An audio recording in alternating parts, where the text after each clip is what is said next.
अरु पनि गर्दै गरौँ होला केही छैन हैन यो भन्दा त कति गर्ने र मोबाइल आएछ अनि यत्रो यो प्यान्ट अनि टी-शर्ट अनि जुत्ता अब हिरो भन्ने भाइ चौतारीलाई सारा पिपलो छाया भो मलाई सधैँ अधुरोमा मन चाहिँ खत्री है मैले उहाँको टिकटकहरू धेरै हेर्ने गर्थेँ संयोगले यो हाम्रो पहिलो भेट हो होइन मलाई खुसी लाग्यो भाइको लागि केही सहयोग गर्न चाहन्छु मैले भनेर आउनु भएको छ उहाँहरूको भिडियोको कमेन्टमा चाहिँ केटी मान्छेको मात्रै भिडियो खिच्नुहुन्छ अथवा उहाँहरूलाई मात्र अवसर दिनुहुन्छ खै त केटा मान्छे भन्नुहुन्छ विगतका भिडियोहरू हेर्नुलाई केटा मान्छे ए के भयो बाबु के राम्रो त भयो त नि मलाई कस्तो इनोसेन्ट लाग्छ क्या यो भाइ होइन एकदमै कस्तो वास्तविक लाग्छ क्या हेलो सर नमस्कार नमस्ते हल्का सानो ल हामी चाहिँ यो के राउँदै यो जौबारी आएको छौँ हामी जाने उता अब हामी जानुपर्ने चाहिँ ऊ त्यो पोल्सा भन्छ नि दाइ डाँडो हो त्यो डाँडोको तल जाने हाम्रो दाइ म सक्छु होला अर्को दिन फेरि बसेको बसेँ यहाँ चिसो पनि रहेछ के गर्ने रे तर घामले चाहिँ टाक्सी पार्ने भयो आज तर ठाउँ चाहिँ राम्रो छ है ल हाम्रो जम्बो टोली जाँदैछ ल यो बाटो चाहिँ कस्तो लाग्यो हाम्रो पर्सन दाइ भनिदिनु पर्यो स्थानीय सरकारको ध्यान आकर्षण होस् यतातिर भनेर मैले विशेष गरी विनोद भाइको भिडियो दर्शकहरूले हेरिसक्नुभयो होला तपाईँहरूले हेरिसक्नुभयो होला विनोद भाइ आफैमा एकदमै मिठो गीत पनि गाउनुहुन्छ साथसाथै धेरै दुःख कष्ट उहाँको परिवारले भोग्नु परेको छ वनमा लागेको डढेलो घरमा पस्यो घरमा पसिसकेपछि घरबार विहीन हुन पुग्नुभयो विगत 3 वर्षदेखि अहिलेसम्म अरू कसैको छिमेकीको घरमा आश्रय लिएर बस्दै आइरहेको छ म यो भिडियो मार्फत चाहिँ एउटा अभियानको पहल पनि गर्न चाहन्छु यदि हामी त्यो सफल हुन्छ हुन्न मलाई थाहा छैन होइन तर दर्शकहरूको साथ रहेसम्म सम्भवतः हामी सफल हुन्छौँ होला भन्ने कुरामा विश्वस्त पनि छु विनोद भाइको घर छैन घर नभएको हिसाबले एउटा सानो घर हामीले बनाइदिन सक्यौँ भने भाइको लागि भाइको परिवारको लागि एउटा पुण्यको काम हुन्थ्यो हामीले त्यो सोचिरहेछौँ होइन हाम्रो जुपु दाइ धेरै धेरै धन्यवाद दिन चाहन्छु जुपु दाइलाई एउटा युवा नेताको रूपमा मैले चिन्छु एउटा समाजसेवी व्यक्तित्वको रूपमा मैले चिन्छु भाइलाई म धेरै धेरै धन्यवाद दिन चाहन्छु दाइ नमस्कार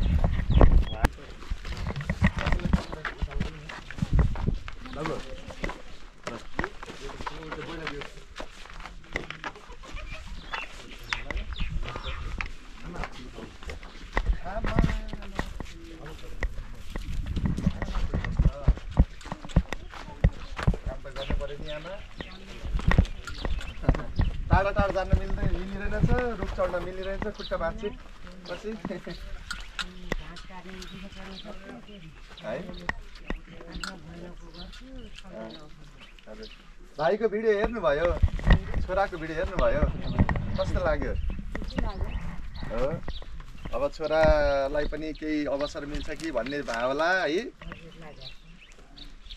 अब म चाहिँ यहाँबाट एउटा कुरा दर्शकहरूलाई के भन्न चाहन्छु भने धेरै व्यक्तिहरूले कि मलाई त्यो कमेन्टमा लेख्ने मैले कमेन्ट प्राय हेर्दैन तर पनि त्यो कमेन्टमा मेन्सनहरू भइसकेपछि त्यो हेरिहालिँदो रहेछ अनि यस्तै मैले अब चेलीबेटीहरूको भिडियोहरू बहिनीहरूको भिडियोहरू खिचेँ भने चाहिँ उहाँहरूको भिडियोको कमेन्टमा चाहिँ केटी मान्छेको मात्रै भिडियो खिच्नुहुन्छ अथवा उहाँहरूलाई मात्र अवसर दिनुहुन्छ खै त केटा मान्छे भन्नुहुन्छ विगतका भिडियोहरू हेर्नुलाई केटा मान्छेहरूलाई पनि धेरैलाई मैले मेरो भिडियो मार्फत प्राथमिकता दिएको छु अवसर दिने प्रयास गरेको छु तर अब केटा र केटीमा चाहिँ के हुँदो रहेछ भने केटी मान्छेको भिडियो चाहिँ एकदमै छिटो भाइरल हुने अथवा के हो होइन अवसर पनि धेरै फोनहरू पनि धेरै आउने होइन उहाँहरूको लागि चाहिँ केटा मान्छेको भिडियोमा चाहिँ अवसर एकदमै कम आउने भाइको भिडियो खिचिसक्दा पनि अहिलेसम्म अब त्यो अवसर भाइको लागि अब लगभग अब आछ कि आएको छैन भन्ने जस्तो छ। अब एक दुईजनासँग म कुरा गरिरहेको छु होइन,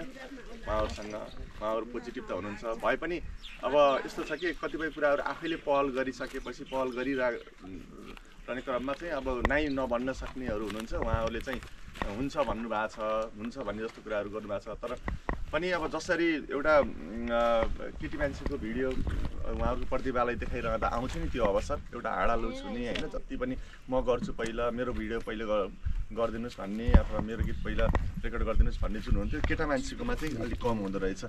अनि मैले चाहिँ अब आज तपाईँहरूमा चाहिँ ल्याइसकेको छु, हेर्नु यो उहाँ केटा मान्छे नै हो होइन। अब हेरौँ न त, अब दर्शकहरूले त माया गर्नुभएको छ, उहाँको लागि अवसर चाहिँ कतिको आउँछ है। ओके, अब केही कुराकानी पनि गरौँ एकछिन बसेर होइन। हामीसँग समाजसेवी बहिनी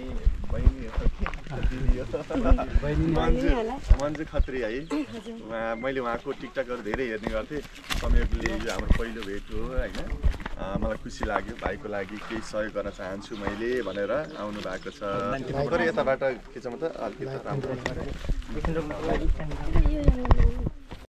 हामी यति बेला विनोद भाइलाई भेट्न फेरि दोस्रो पटक आइरहेका छौँ। यहाँ आउने क्रममा विनोद भाइको लागि केही सहयोगहरू पनि जुट्ने क्रम पनि अगाडि बढिरहेको छ। विशेष गरी विनोद भाइको घर पनि बनाउनुपर्छ कि भनेर पनि कुराहरू उठिरहेका छन्, किनभने विगत 3 वर्षदेखि घरबार विहीन जस्तै छन् विनोद भाइ र विनोद भाइको परिवार। मसँग यसै ठाउँका समाजसेवी दाई झुपु छेत्री दाई हुनुहुन्छ, मेरो आदरणीय दाई, धेरै माया गर्नुहुन्छ।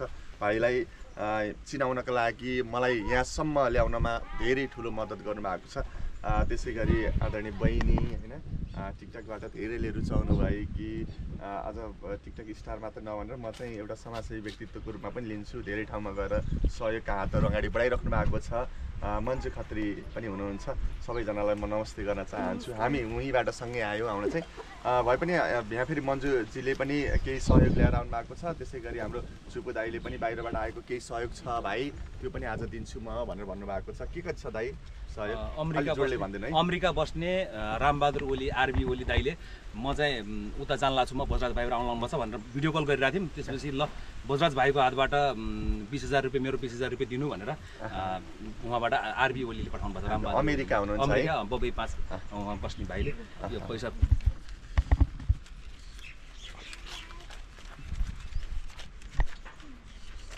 ल 20,000 रुपियाँ हाम्रो के ओली भन्नुभयो? रामबहादुर ओली रामबहादुर ओली जो अमेरिका हुनुहुन्छ, उहाँलाई आरबी ओली भनेर पनि चिनिँदो रहेछ।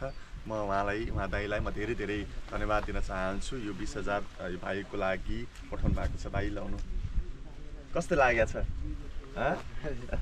कस्तो लागेको छ? धेरै खुसी लागेको छ। खुसी लागेको छ हो? हेर त यस्तो पनि दिन आउँदो रहेछ है।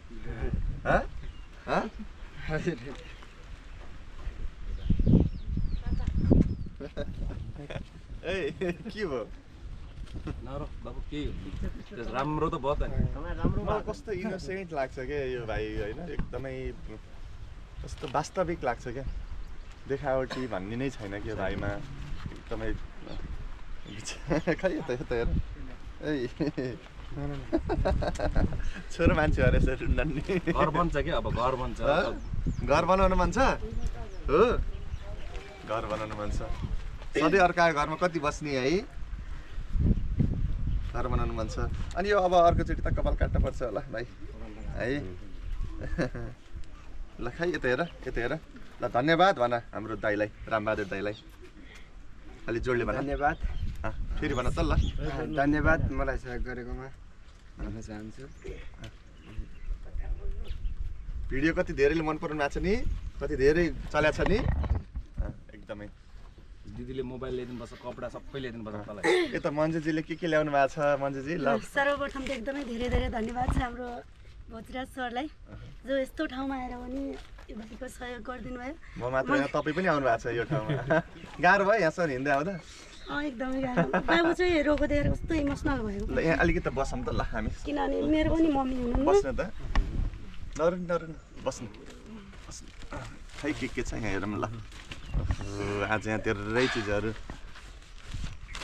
यो चाहिँ जुत्ता है, भाइको लागि जुत्ता, नयाँ जुत्ता। ओहो, अनि साइज पनि थाहा पाउनु भयो? साइज मिल्छ त भाइ? साइज हुन्छ होला हुन्छ होला है, हुन्छ होला जस्तो लाग्यो मलाई चाहिँ। यसो 41 साइज हुन्छ खोइ मलाई थाहा छैन साइज भन्ने नै थाहा छैन। खै हेर त मेरो खुट्टा हेर्छु खै कस्तो पोरो खुट्टा गराएपछि हुन्छ त। तर हुन्छ होला। कहाँ गएर आएको? गोठालो गाउँघरमा होइन सबै काम गर्नुपर्छ। के छ यो? बाबुको यता आएछ सरी है। अनि त्यसै गरी यो टी सर्ट ओहो आज त नयाँ टी सर्ट लाउने है। ल कस्तो राम्रो कस्तो गजब। अनि यो प्यान्ट 32 साइजको हुन्छ। 32 साइजको प्यान्ट त अलिक ठुलो हुन्छ क्या मलाई हुने अनि प्यान्ट त्यसै छ गरी म लान्छु है। अनि भाइको मलाई ठिक्क हुने प्यान्ट ल्याइदिनु भएछ। भाइको फोन छैन भने कस्तो राम्रो छ। अनि यो फोनबाट अब भिडियो मैले अन्जु बहिनीलाई पनि दिएको थिएँ सुरुमा। भाइरल भाइरल हेर्नु परेन नि। आफ्नो भिडियो आफै हेर्ने अब।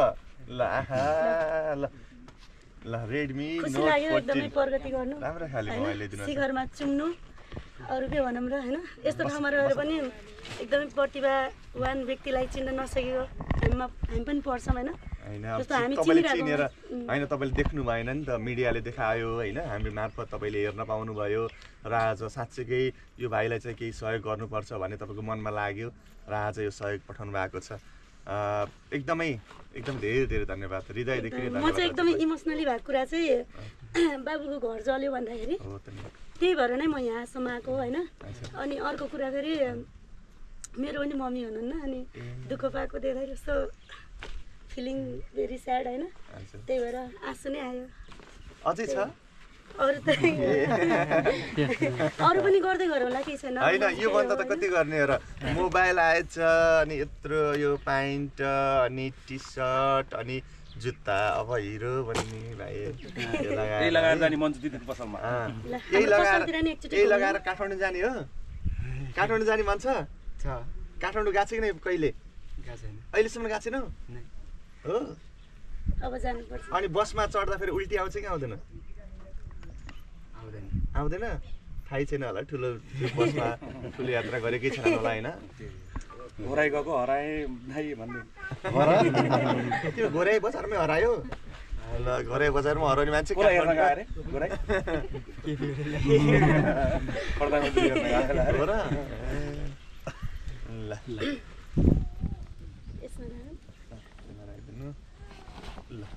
ल फेरि पनि धेरै धेरै धन्यवाद हजुरहरूलाई होइन यो सहयोग जुन ल्याएर आउनुभयो दाइ धेरै धेरै धन्यवाद। धन्यवाद हजुरलाई। के भन्न छ 2-4 शब्द? एकदमै सर्वप्रथम त हजुरहरूलाई एकदमै धेरै धेरै धन्यवाद छ। त्यति टाढाबाट भाइको प्रतिभा चिनेर यहाँसम्म आउनुभयो र यो भाइको प्रतिभा चिनाइदिनलाई चाहिँ हाम्रो झुपु दाइको एकदमै ठुलो नै हात छ भनौँ होइन। सुरुमा चिनाइदिएर ल्याइदिनु भयो र आगामी दिनहरूमा यो भाइको जीवनशैलीमा धेरै नै सुधार आउनेछ भन्ने मैले चाहिँ भविष्यवाणी गरिदिइसकेँ होइन। एकदमै राम्रो नै हुनेछ एकदमै भोकल एकदमै राम्रो छ होइन। अब भाइको घर बनाउनलाई हजुरहरूले पनि एकदमै साथ सपोर्ट गरिदिनु होला किनभने हजुरहरूले नै माया गर्नुभयो भने भाइलाई एकदमै हिम्मत मिल्नेछ र हिम्मत नै सबभन्दा ठुलो कुरा हो होइन। हिम्मत चाहिँ कहिले पनि नहार्नु एकदमै पाइलाहरू चाहिँ अगाडि नै बढ्दै जाओस् त्यही भन्न चाहन्छु र तपाईँहरूलाई पनि एकदमै धेरै धेरै धन्यवाद। त्यही त अब मैले चाहिँ फेरि पनि के भन्न चाहन्छु